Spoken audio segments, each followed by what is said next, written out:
Hi, good evening, everyone. Am I audible?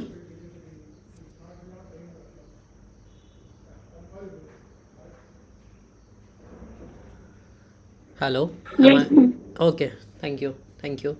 We'll wait for a few more minutes and then we'll start today's session.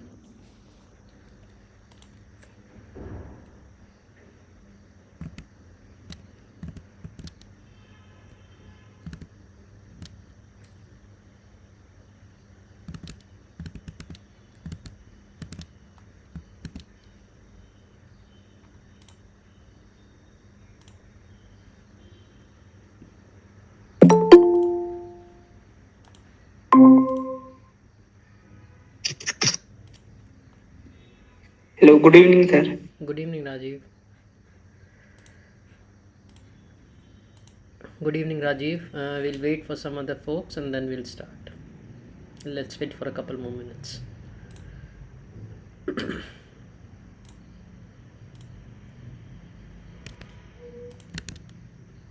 Sir, can you suggest any book for electronics?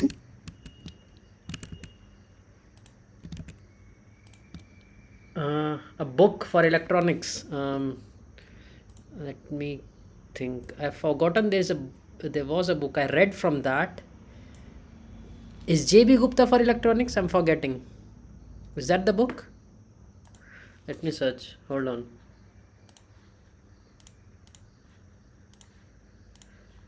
Is JB Gupta? Is JB Gupta? I am forgetting the name. Have you read JB Gupta?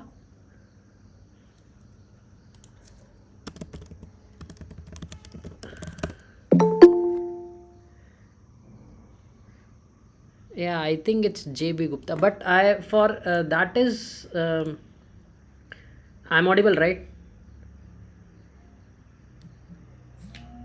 Yes, sir. Yeah. So I think for some concepts in bachelors, especially in the people who do bachelors and master in physics, JB Gupta is the recommended book in many universities across India. But then again, if you are looking from a competitive exam point of view, those books are good for concepts building. If you have time, let's say a couple of months or 2 or 3 hours per day you want to give to electronics, then go ahead and start from that book. But as far as competitive exam is concerned, it's always advised that you first look at the pattern on which the for exam you're going to appear. For instance, if you're going to appear for gate, you should go to the previous year questions of gate. For instance, we'll see today that what kinds of questions of diode has come. In the past, you saw digital electronics, JK flip flop had come, but only counters had come from that. Okay. And similarly, we saw for other in the previous classes, we saw for semiconductors, we saw that only the hall voltage and its calculation had come. So if for a competitive exam point of view, you have to be specific what you want to prepare.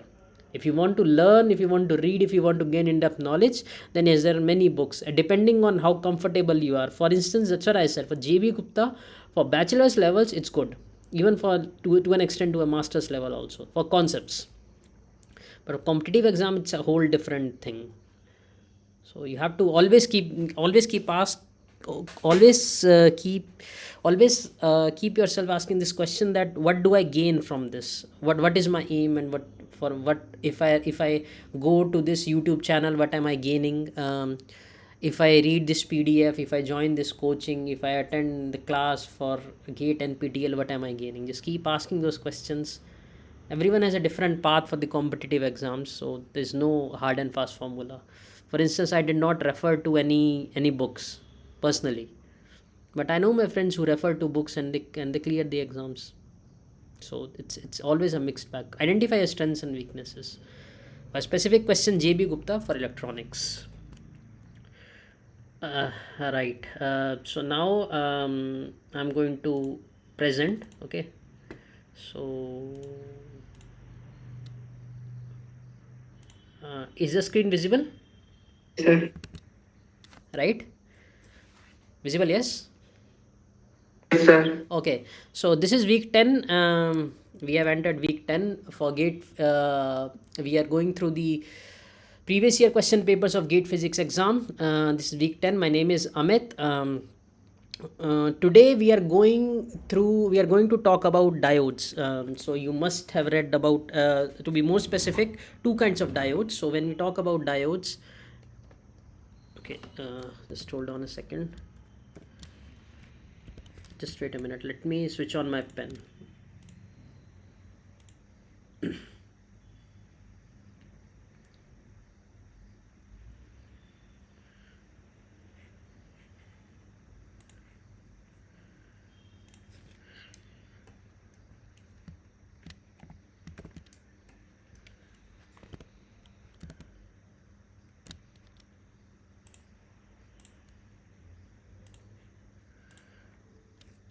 Okay, sorry. You must be able to see the slides now, correct? Yeah.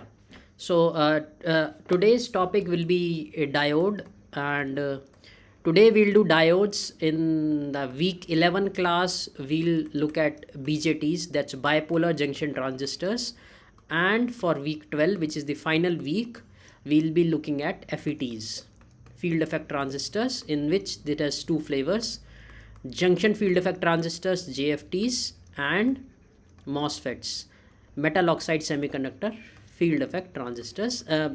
We'll come to week 11 and 12 obviously in among the next 2 weeks. Today our focus is going to be on diodes, and to be more specific, two types of diodes. First is your PN diode.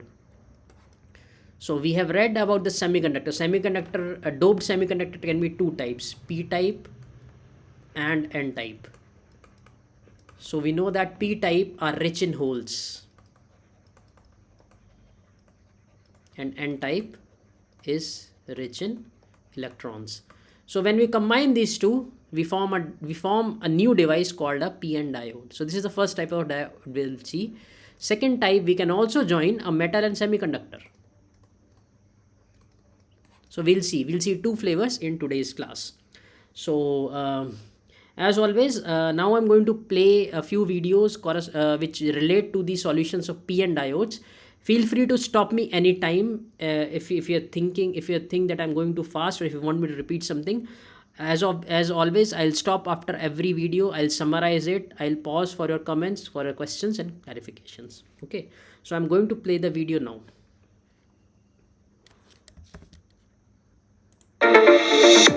Statement from gate physics. The problem statement, is the video audible? Sir. Okay, I'm playing it now. From Gate Physics 2020 reads as follows. Consider the circuit given in the figure. Let the forward voltage drop across each diode be 0.7 volts. The current I in milliamps through the resistor is. We are required to find this current I. The units are in milliamps. We are given 3 diodes, and it has been given that the voltage drop across each of them is 0.7 volts. This is a numerical answer type question, and we need to find our answer, and we'll fill in the blank here. In this figure, you can see some physical diodes. These are available in the markets. You might have seen them in the labs. We'll be interested in seeing how to model these diodes. What is a model? See, a diode is an electronic device. It's not a straightforward device. It's a resistor. We call them active devices. So it has to be modeled if we want to use them in circuits, and we want to solve simple circuit using a simple KCL and KVL. We model them so that we can replace our devices. So what I want to do is I want to replace my diode with a combination of, let's say, voltage source, resistance, maybe some capacitance, I don't know, inductance and whatnot. So we'll ignore L and C for now. We'll just see that whether this simple humble diode, can it be expressed in terms of just say, let's say, voltage sources and some resistances, so that we can simply apply our KCL and KVL. This exercise is what we refer to as modeling. And this you will see across, not just for junction diodes. You must have seen this in BJTs, small signal equivalents, FETs, field emission transistors and whatnot. So a very simplistic model is shown here. This is an ideal diode. This is a diode. So it's operating as a switch. When you apply a forward bias, switch is closed and an infinite amount of current can flow. When it's reverse biased, so which is shown here, you can see the polarity has been reversed, the switch is open and no amount of current and flow, which is shown here using zero current, horizontal line. Now what this means is that even for a very small voltage, let's say you apply 0.1 volts, you can get a huge amount of current and thus a huge amount of power. This is not realistic. However, this model, what I call as a semi-real or semi-ideal diode, what happens is that it's equivalent, it's taken forward from this. So this is, let's say, first generation, gen 1, and this is gen 2. So what is the modification that we have done? We have said that it will conduct, this diode will conduct only after a voltage of 0.7 volts. You can see a line rising here. This is what we sometimes we refer to as knee voltage. On the reverse side, this is the same as this. So if you apply a VDF negative, you can see the polarity has been reversed, no current will flow. So effectively what we have transformed this circuit to this or this, depending on the polarity. This is what I refer to as when I say we can model this somehow. So we have replaced this unknown black box using a simple switch and a voltage source. What I call a semi-real or semi-ideal is not the true picture. This will give you a true picture. So we have forward operating region, we have a drop voltage, and we have a leakage current, and then it breaks down at a certain voltage, which is called reverse breakdown voltage. Now you see this is actually how the IV, these are called IV characteristics. So on the y-axis, what we have is the current, on x-axis we have the voltage. So we vary the voltage and we try to find out the current. This is known as the forward region because we apply a positive bias. So you see these two terminals of a diode, we apply a positive bias to P. If we apply a positive bias to P, it is known as forward bias. And this is how, if you go through the NPTEL lectures or whichever textbooks you refer to, this is the characteristics that you come across. However, this is not realistic when we're trying to solve simple circuits, and hence we go for modeling. So that's what I am explaining in this video, that though this is the actual performance, okay, this is how a diode behaves, but when we are using in simple circuits, we do not, this is very complex thing to perform. So that's why we go for modeling, and that's what we have done here. But we'll stick to this model, the semi-real model, because the question itself says that a drop of 0.7 volts is there across the ideal diode. Now I have just reproduced the circuitry here. So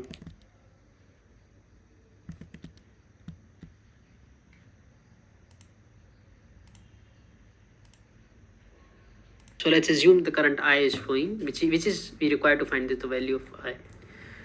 Now as we saw that we can model each of these diode when it's conducting. So you see that sorry, somebody has pinged. Let me hold on a minute.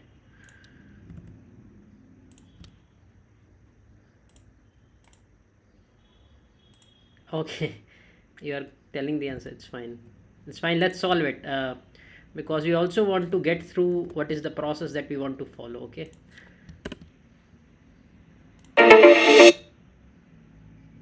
three diodes is conducting, and we saw that we can. Sir, screen is not visible. This is a diode, and we can. Sorry. Screen is not visible. Oh, sorry, my bad.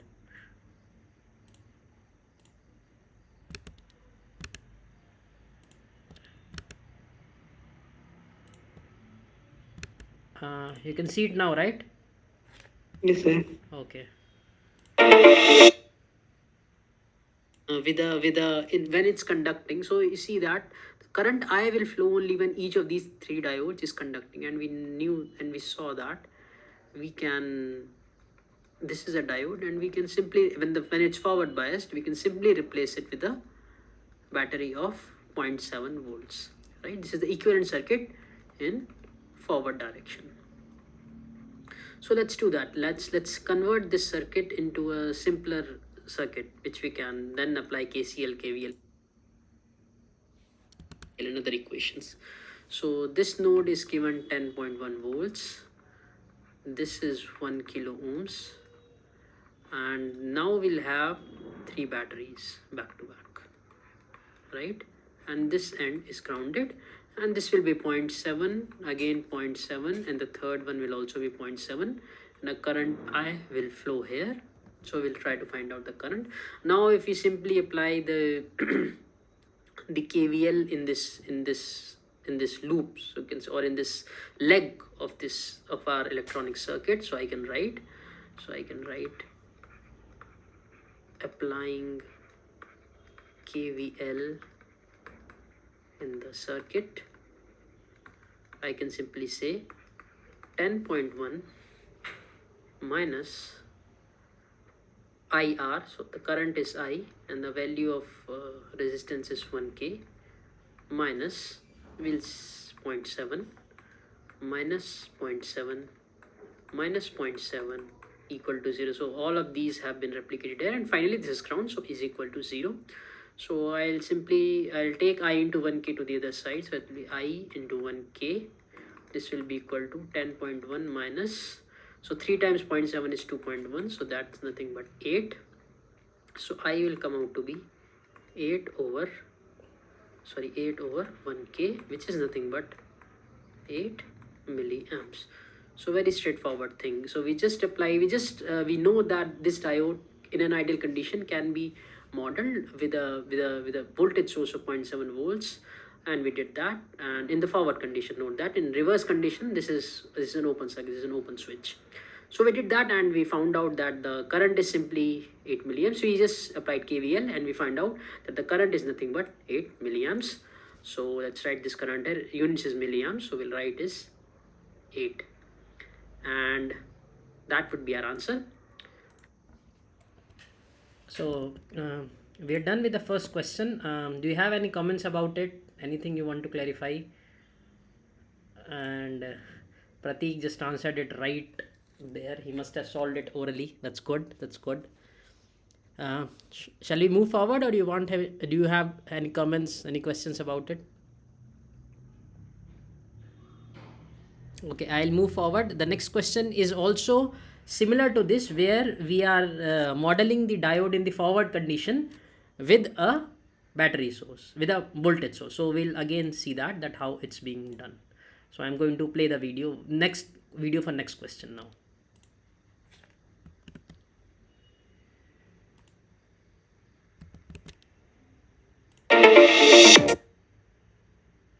Problem statement has been taken from GATE Physics 2012 paper, and it reads as follows.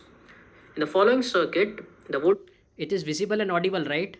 Because sometimes it's not. Sir. Sorry? Sir. Okay. I'll play the video now. Voltage drop across the ideal diode in forward bias condition is 0.7 volts. The current passing through the diode is 0.5 milliamps, 1 milliamps, 1.5 milliamps, or 2 milliamps. This is a multiple choice questions, and we need to choose one correct answer. In this figure, this is the theory which I just explained earlier, and we will not go through this again. I'm directly pushing to the solution. The theory remains the same, that this diode which is given can be modeled using this, because the question says that, if you see the question says that this is a diode which can be, the forward drop is 0.7 volts. The question itself says that. So we'll go ahead and we replace the diode in forward condition with this thing that we have modeled it. Okay, across the ideal diode. This was the problem. Now we have seen that we can replace this diode with some known circuit elements. So let's do that. So this will be remain 24 volts. This is a power supply, and this resistance will again remain the same. This is the node, and now I'm replacing this with what did we saw in the forward bias. It's a switch and a voltage source of 0.7 volts. Correct? This is what we saw there. This resistance will remain the same as 6K, and let's complete the circuit diagram. I am assuming this to be the ground. The current flowing here would be ID. Okay, and let's assume a current of I is flowing through this branch, and a current I1 flows through here, and let's simply apply KCL on this node. So incoming current will be equal to outgoing current. So incoming current we have capital I. This should be equal to outgoing current. This has two branches, I1 plus ID. Very good. Now let's calculate the value of I in terms of, and let's assume this node has voltage V, this specific node.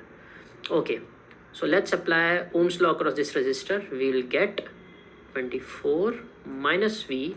This is the voltage drop across this resistor. This point is 24, this is V. 24 minus V equal to I. Current through this resistor is I into 12K. So we'll get I equal to 24 minus V over 12K. Now apply Ohm's law across this resistor. We'll get V minus 0 equal to I1 into 6K.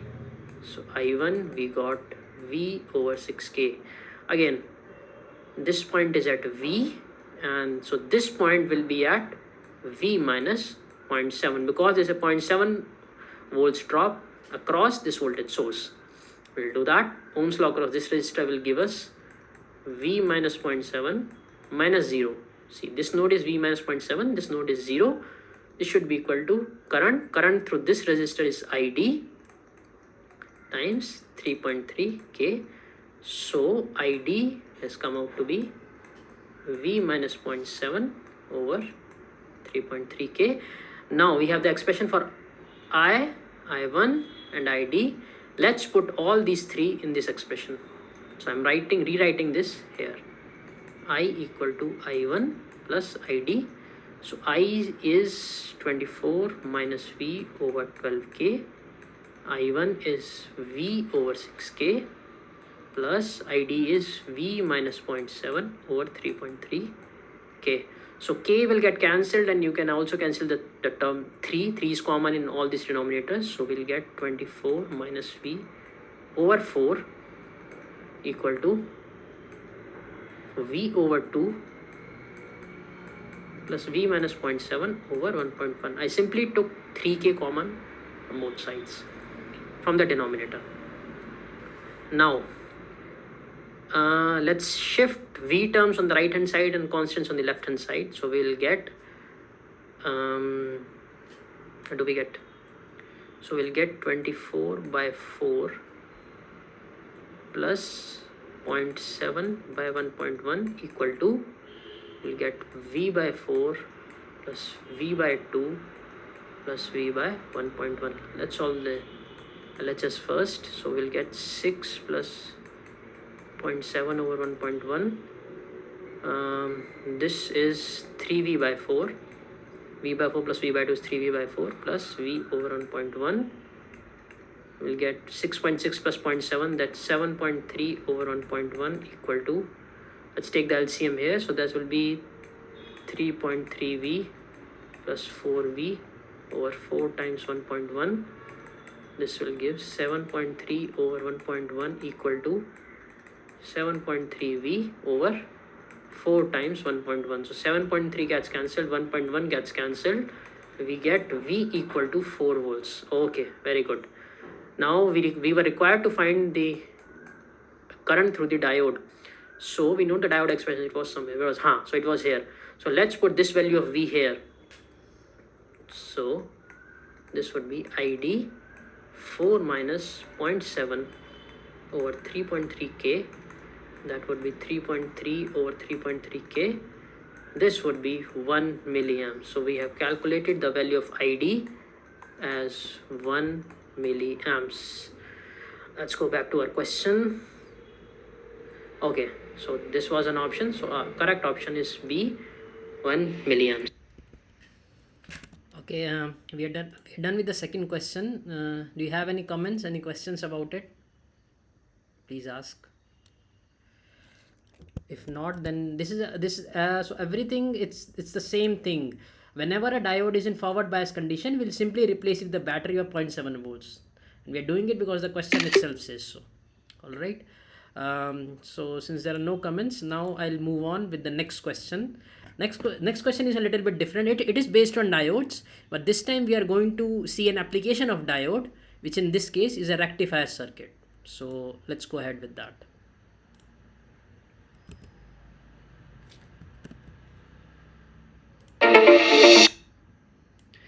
if the peak output voltage of a full wave rectifier is 10 volts, then the DC voltage is. We have been given 4 options. This is a multiple choice question with one correct answer, and we're required to find the correct one. What do we mean by center tap full wave rectifier? This is a circuit diagram. So on the input side, we have a sinusoid given to it. This is a transformer, 1:1 transformer. And these are the two diodes T1 and D2, and we are measuring the output across the resistor here, V0 plus minus. Sometimes in the exam, what happens, they directly name the circuit. For instance, here they are saying what is a full wave rectifier. So you also have to remember what is the circuit of a rectifier looks like. Okay. So just please, sometimes a good question always, they should give the circuit, but sometimes they do not. In the op-amp, we also saw that they said what is the output of an integrator circuit, and they did not even define the integrator circuit. So you have to remember that what the circuit looks like sometimes. Okay, so just be careful. Some basic circuits, you'll always try to remember them. It helps. So I'll now go ahead with the question. Yes, and this is a center tap, so we call this as the reference line, right? So and this is, for simplicity, this can be taken to be ground, and this is the output that we obtain. VPP, mind you, is the peak voltage of the input sinusoid, and we'll see how do we obtain this output.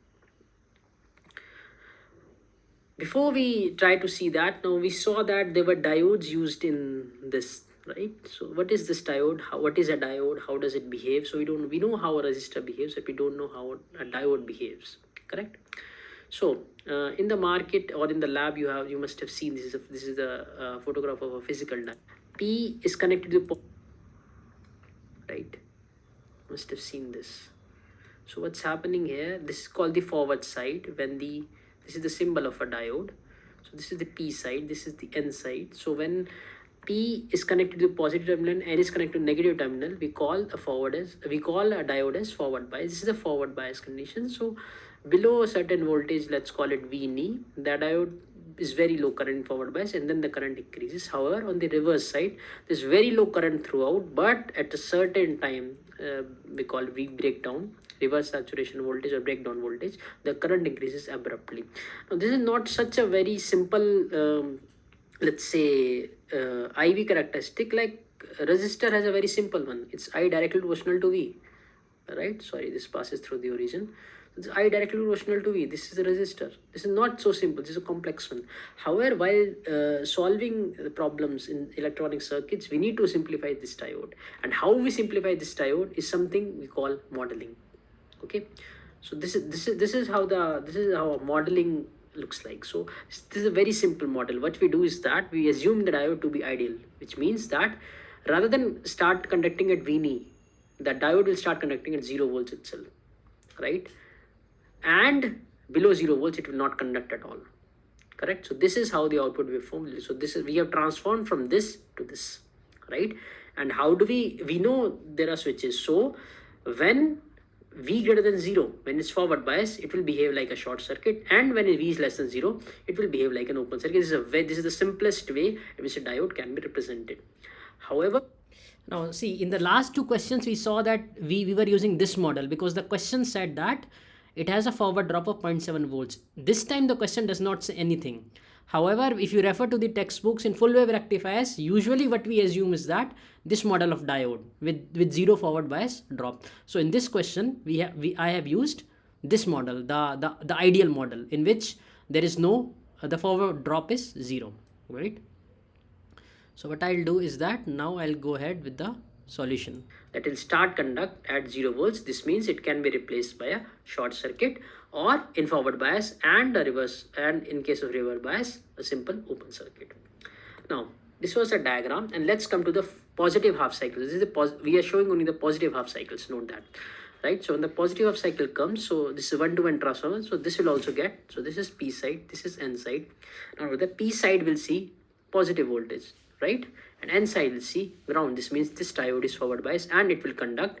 And when a diode conducts, we assume it's a short circuit. So whatever voltage is coming here, it will directly come here because it's a short circuit, correct? So output will see, in the positive half cycle, output will see whatever is at this terminal, which is this curve, correct? What about D2? This is P, this is N for D2. Now P is connected to negative voltage and N is connected to ground. This means N is at a higher voltage compared to P. This means this is reverse biased, and we know that when an ideal diode reverse bias, it is considered to be an open circuit. So no current will flow through here. Only this circuit will work and will get this side. What happens in case of negative cycle? Very simple. Let's again look at D1 first. So this is negative voltage and this is ground. Now N is ground, P is negative. This means N is at a higher potential compared to P side. This means this is reverse biased and hence it will be open circuit. What happens to D2? P is connected to some negative voltage, correct? This is a negative voltage. And N is connected to ground. Sorry, P is connected to some positive voltage because this is the negative terminal of so to speak of the secondary transformer, secondary coil, right? So N is connected to ground and P is connected to some positive voltage. This means this diode is forward bias and this diode will conduct and behave like a short circuit. So what will it see? It will see whatever voltage is provided here. What is the voltage provided here? This. Know that, right? This is the voltage provided here. So since note that this is the negative terminal of the secondary coil. So that's, and here we'll see simply two negatives become a positive and we'll see this as the output where D2 is conducting. And again note that the peak voltage remains the same, Vp, because this is an ideal diode, right? So what happens? We simply apply the principle of superposition and we simply concatenate these two curves and we get this as the output, which we saw in the earlier slide. So this is the output we get of a center tap full wave rectifier. Coming back to the problem, we were given that the peak output voltage is 10 volts. So we saw that this is the output waveform of a full wave rectifier circuit, and we have been given that the peak voltage for the rectified output is 10 volts, right? And we need to find the DC voltage. Now, what is the DC voltage? This term, now DC voltage can be defined as nothing but the average of output voltage. So if you take the average of any waveform of any sinusoid, or for that matter any curve, it will be a single value. The average will come out to be single value, and we can define this. So since this is a periodic function, so the average values are defined over one period. So what is the one period? This is the one period. So this is, let's say, this is the total time period T. Note that this is sinusoidal waveform. So and this is going to be T by 2. So we can write the average as, will be defined as V out dt, the average of output voltage over one time period, divided by nothing but the time period from 0 to t. So this is what we'll get. Now note that V out is the same between 0 to t by 2 and t by 2 to t. So integration nothing but area under the curve. So area under the curve for D1 will be exactly equal to D2. So I can simply write is that twice of 0 to t by 2. Why 0 to t by 2? Because whatever integral is between 0 to t by 2, the same average, the same would be from t by 2 to t. So I can simply write it as twice 0 to t by 2. Again, the inside formula remains the same over dt divided by, now integration of dt will be t, so it will be t minus 0. Okay, so this will come out to be 2 by t integral of V out dt from 0 to t by 2. Now we need to find the value of V out now. Now V out is, what is V out? V out is this curve. This is very simple to write. V out is nothing but, this is sinusoid with peak voltage Vp. This is Vp sine omega t, where omega is nothing but the frequency, and that can be written as 2 pi by t. Why? Because this is nothing but the frequency of this sinusoid signal. Note that D1, it will be like this, and we are interested only in the first half, the top half. So we can simply write it as like this. So let's substitute this value of V out over here. So we'll get 2 by t, 0 to t by 2. V out is Vp sine omega t dt.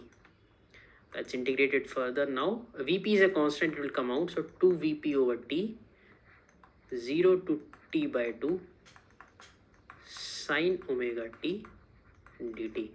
Now the integration of sine is cos, and this omega will also come in denominator. So this will come out to be minus 2 Vp over omega t. So this will be cos omega t, and the values would be from 0 to t by 2. This will be minus 2 Vp upon omega t.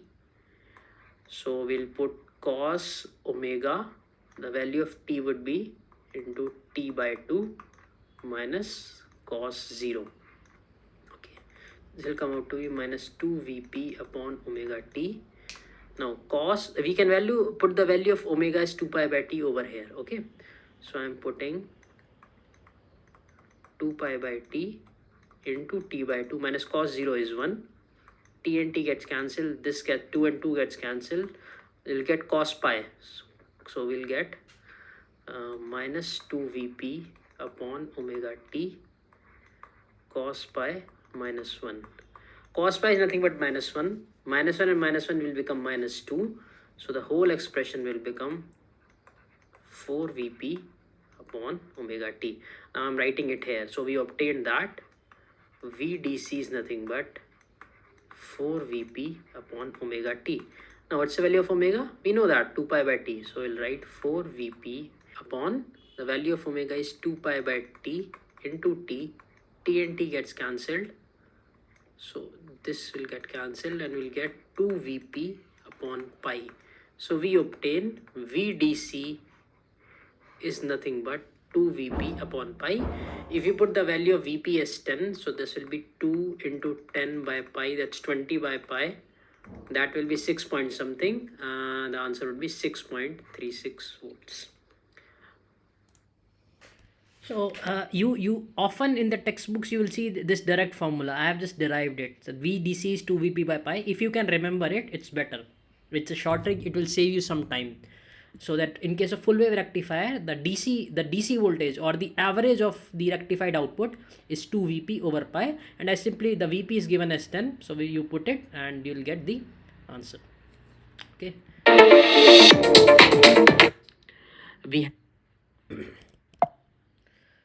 Now I'm going to play the next question is also from full wave rectifier, so it is an extension of this, and I'm going to play the next video now. Yeah. This 2017 reads as follows. The video is visible as well as audible, right? The next question. Correct? Am I audible? Yes, sir. This is 2017 question. You are able to see this question with capacitor? Yes, sir. Okay. I'll take the doubts together because both of these questions are very similar, and you will see how. In the figure given below, the input to the primary of the transformer is a voltage varying sinusoidally with time. The resistor R is connected to the center tap of the secondary. Which one of the following plots represents the voltage across the resistor R as a function of time? Now note that in this question they gave the circuit for full wave rectifier. In the previous question the circuit was not given, so it can happen. As I told you, sometimes circuit is given, sometimes it's not. It's better you remember the circuit, especially the circuits which are very common, like in op amp we saw integrator, differentiator, and in this case full wave rectifier and also half wave rectifier. So this is the transformer given. This is the primary side. So here we have, it has been given that a sinusoidal input has been applied, and this is 1-to-1 transformation, and these are the two diodes. Let's call them D1 and D2, and here is the output V0, and this is ground because this has been given as the center tap, right? So we need to find the output waveform V0 with respect to time, where this is the V input.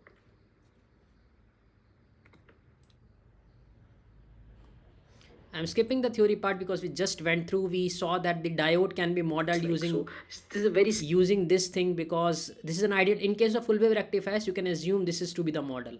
If the question does not say anything about forward drop, you just assume the forward drop is 0. And we saw that in the forward side, this is simply a switch. So we saw that. We just analyzed the full wave. We just saw the initial full wave rectifier. This is the same thing. So yeah, which we saw in the earlier slide. So this is the output we get of a center tap full wave rectifier. Now note that there is a slight problem. This is what we call ripples. Let's say if we wanted a constant voltage, right? We want, for instance, let's say when power supply is 12 volts, 5 volts, we want a constant voltage. This is not a constant voltage, right? So we want to make it a bit more smoother. We want to reduce the sinusoidal. So how do we do that? The very simple way of doing it is to just add a capacitor here. Very simple. Let's call this is a large capacitor, so large that RC is greater than T. This is a very important condition. This is a very important. The capacitor has to be large enough so that this satisfies this condition, and we'll see why this condition has to be satisfied. This condition has to be satisfied. Now we'll see how. We'll see that. Now let's say in the positive half cycle, this is happening. Sorry, in the rising part, this is how the current flows, and this capacitor will keep on getting charged. However, in the falling side, this resistor, the voltage should fall like this, right? But it's not falling here. Why? Because the additional, this capacitor, whatever charge is stored, is now driving the current in this resistor and hence increasing the V output. So rather than falling sharply like a sinusoid, since this capacitor also providing current to this resistor, the output voltage falls less slowly, more linearly rather than sinusoidally, and this is the output waveform looks like, right? The peak voltage will remain the same, but this is how the output waveform will now look like. And note that this is valid only when RC is greater than T, where T is the time period of the output waveform. Right, so we just saw that this is the same circuit. We saw that this is V0 and this is T1 and D2. This is what we had just solved, right? So we saw that using this configuration, right? Using this configuration, the output waveform of a full wave rectifier without any capacitor looks something like this. However, when capacitor is also involved, right, it will smoothen out these ripples and we'll get something like this. Note that we saw this in the last slide, right? This kind of behavior. Only that top remains and the rest of it is clipped out. So we'll see something like this. So A is the correct answer for this circuit. Okay, so this is the part regarding the full wave rectifiers. So if you have any comments, please ask, because sometimes rectifiers is a bit of some people find it confusing or difficult, but it's straightforward because it's derived from the application of a diode. So if you understand diode, you can solve any question. Diode in forward bias is a short circuit, diode in reverse bias is an open circuit. This is the simplest model of a diode. If you keep following that, and you can solve any question. That's the thing. That's what I showed you in this. So in the first two problems, we solved the diode numerically, right? We found out some current, some voltages. In the next two questions, we solved them analytically, which means that we saw how the output looks like. We are not so much interested in the values. We just saw what is the output waveform look like. In the first case, without any capacitor, it's the sinusoids, the top half of the sinusoids, while in the second case it was the top, only the top remained. It had been smoothened out. So try to remember, because sometimes these questions come directly. Also go through the half wave rectifiers. If you have any doubt about full wave rectifiers, please ask before we move on to the next set of questions. And you can also, if you don't feel like asking right now, that you have to read up on something, because some people, I'll not name who has been asking, but some people do send me questions, okay, and we talk on email, so that's not a problem. In case I've told you, I'll write my email ID again here. So it's not just like that this is a class and this is a class that I'm taking and then that's all. No, if you have any doubts, you can email me. I'll try to reply it as soon as possible. I shared my email ID again. So if you have no further comments about this, now we'll move on to the next section. Now next section is what is called metal semiconductor junctions. Okay, these are again, these are a bit slightly high level, but since the questions have been asked, and I like to talk about it right now, because we are talking about PN junctions. So they are just an extension of, they are just a cousin of PN junctions, and we'll see that now. So I'm going to share my screen now again.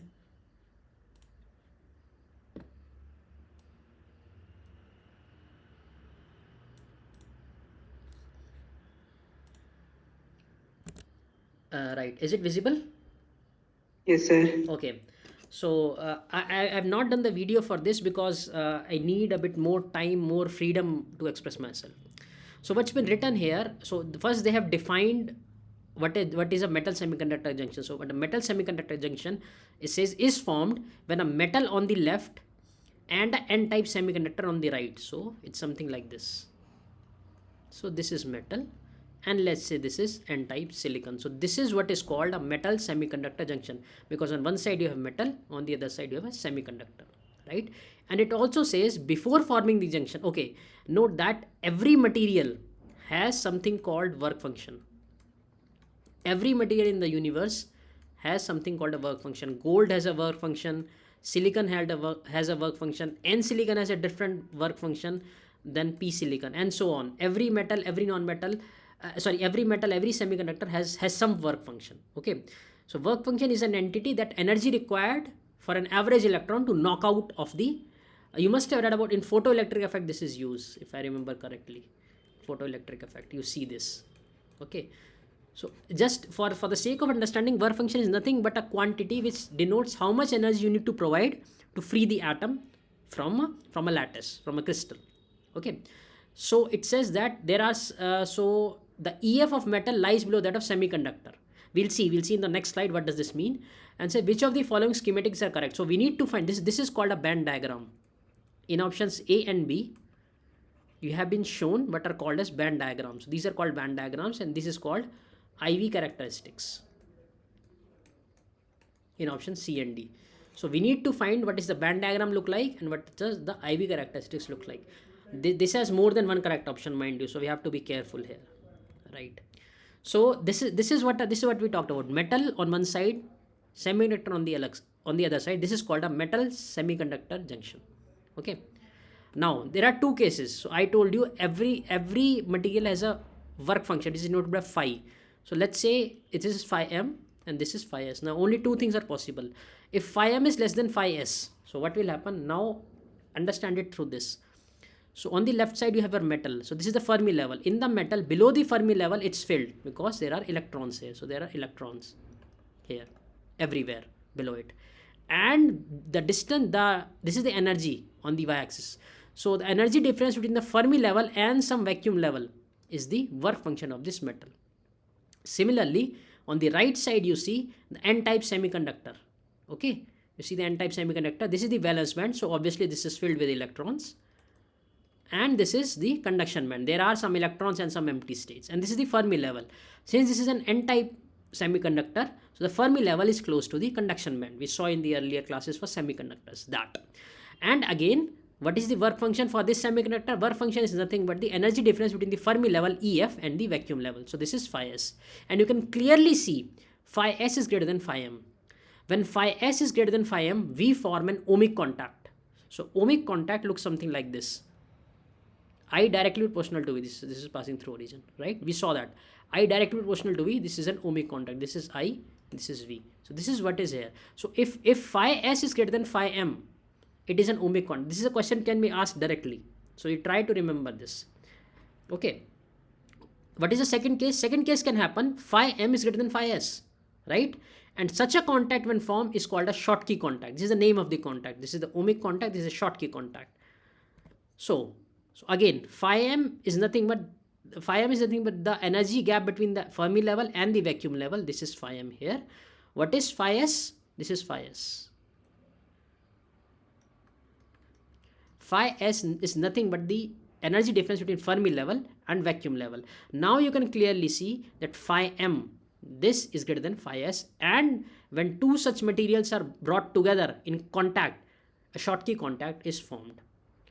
Now what happens is that so this is a bit advanced, but again this can be asked directly. So what happens is that these are the conduction bands. Okay, this is the vacuum level. So conduction bands bend when the materials are brought together. So this happens in ohmic contact, and similarly this is the case with the Schottky contact. Since ohmic contact is not so frequently asked, and this question talks about the Schottky contact, so we'll talk a bit more about the Schottky contact which is depicted here. Let's go to the next slide. So this is they are not touching each other, right? So there is a finite distance between these two. These are not touching each other. So what happens when we bring them close together? What happens then? So let's try to understand that. So first I'll draw, there is a way to understand how it happens. So note this point. Okay, let me, just 1 second.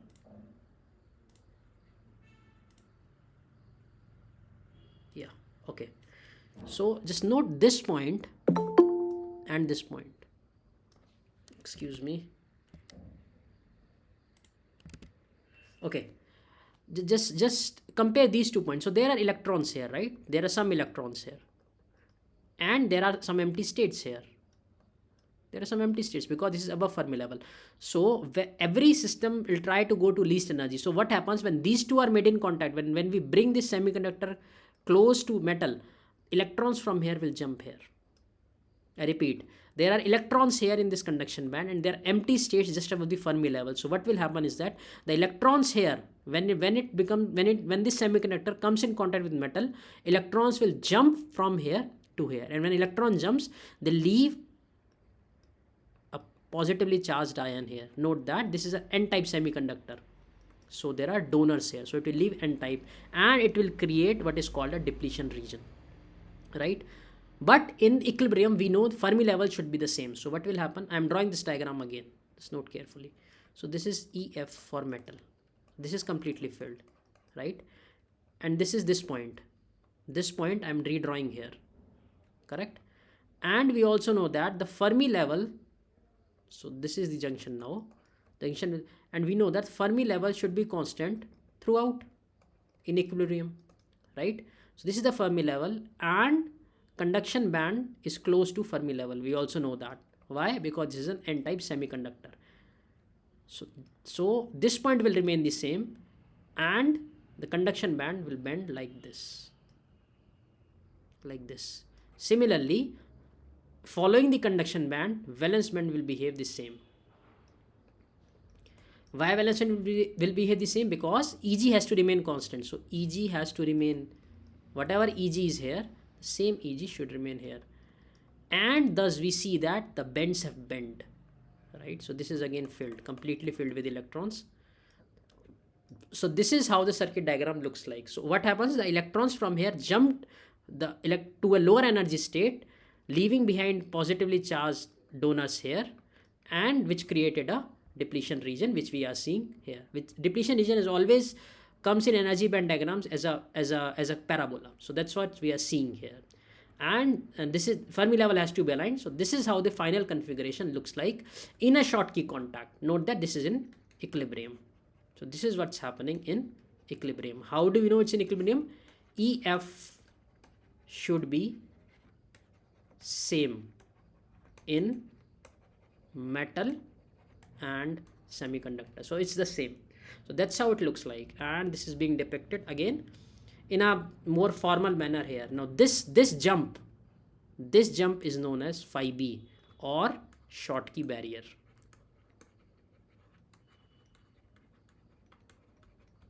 Phi b is nothing but Schottky barrier. This jump that you see here, this kink is the Schottky. So it's like a wall. Okay, so that's what's happening, and this is the depletion region, XD. Depletion region, depletion width.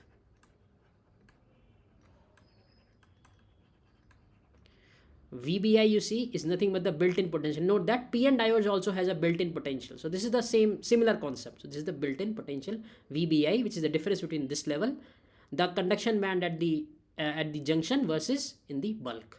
So this is how this energy band diagram looks like. So that's that, right? So now what happens? We just discussed this, that this was the case when we are in equilibrium. So EF is the same throughout. Now let's see what happens when we provide a bias to this, right? So this is our circuit. So metal and n-type silicon. Now what happens? Let's apply a positive bias. So you see on the left this is equilibrium. Note that EF is the same throughout. Now let's apply positive bias. Positive bias will shift this conduction band upwards. So you see this. The conduction band which was here has been shifted upwards, and this barrier Q phi b has reduced. So what happens is that now more electrons will jump. Think of it as a tub. So the more electrons will now come and will be jump, and thus current will flow. Correct? Here there is no current flowing. Whatever electrons are coming from here, small number of electrons are coming from here, and similarly they're coming from here. So net current is 0. Okay, but here a large amount of electrons can jump from this building to here, right? And there's a huge amount of current will flow. Correct? In the reverse bias, this thing which I am denoting now in blue, in reverse bias, this conduction band will be pushed further down, right? So you see that this has been pushed till here, right? This pushed further down. What happens is now the barrier, you see this barrier has now increased. Now very few electrons will be able to jump here. Correct? Very few electrons, even fewer than here, will be able to jump over here, and thus almost no current will flow. Negligible amount of current will flow. This. Correct? When we apply a reverse bias. So blue is the reverse bias condition.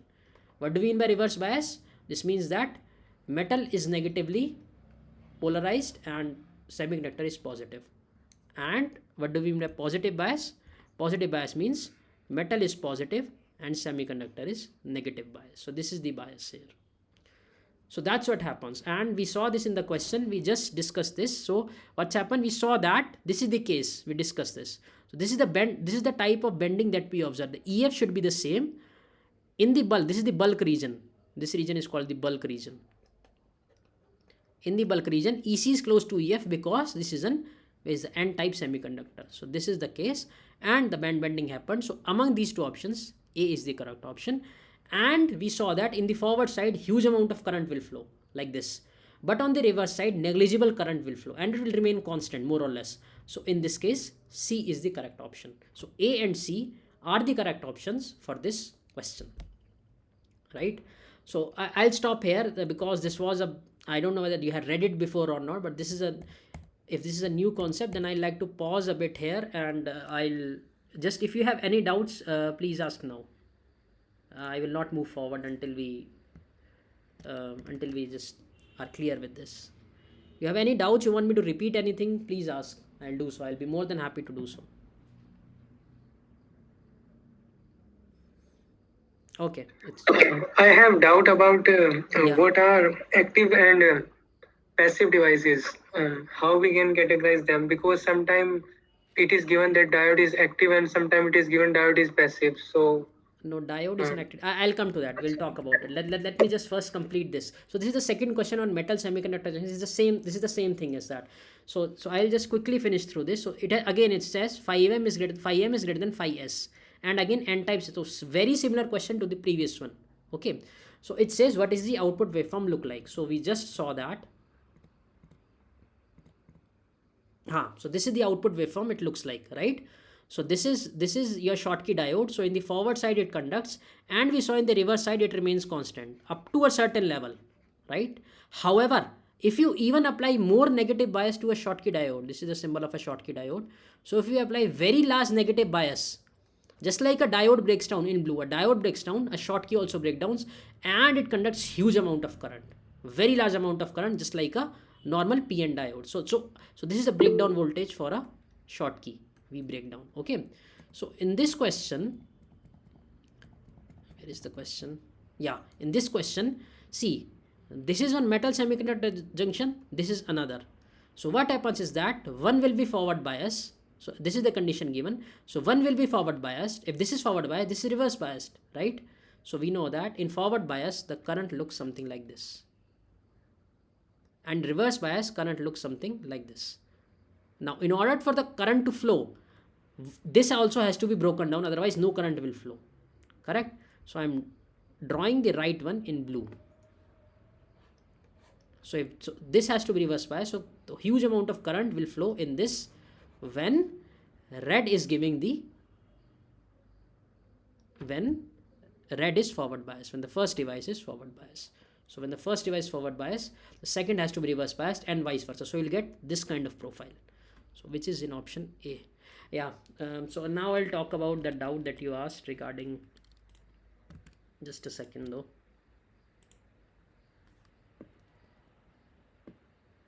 I'll share the link. Don't worry. uh, okay, just 1 second.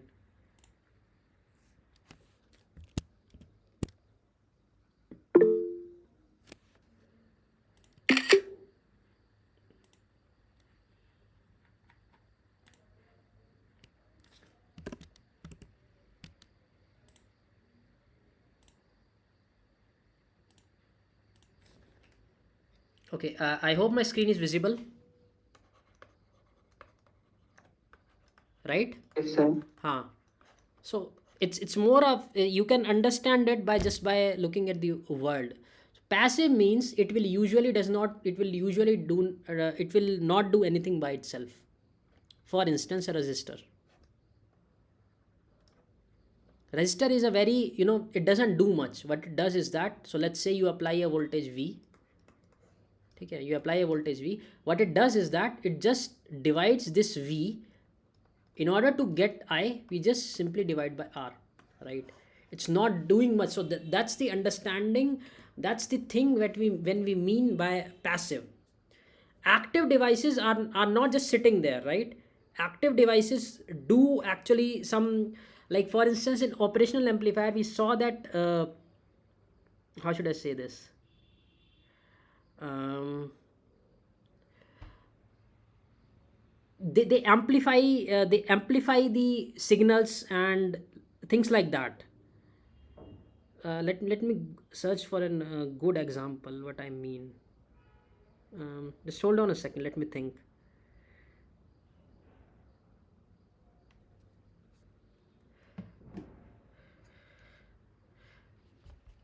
Right, so they by itself, by themselves, they independently they can inject a current in the circuit. See, look at this resistor. This resistor cannot do anything by itself, right, unless some stimulus is provided to it and we connect the circuit diagram, circuit elements properly. Active device, which is the case in case of, let's say, BJT. We'll see BJT in the next class.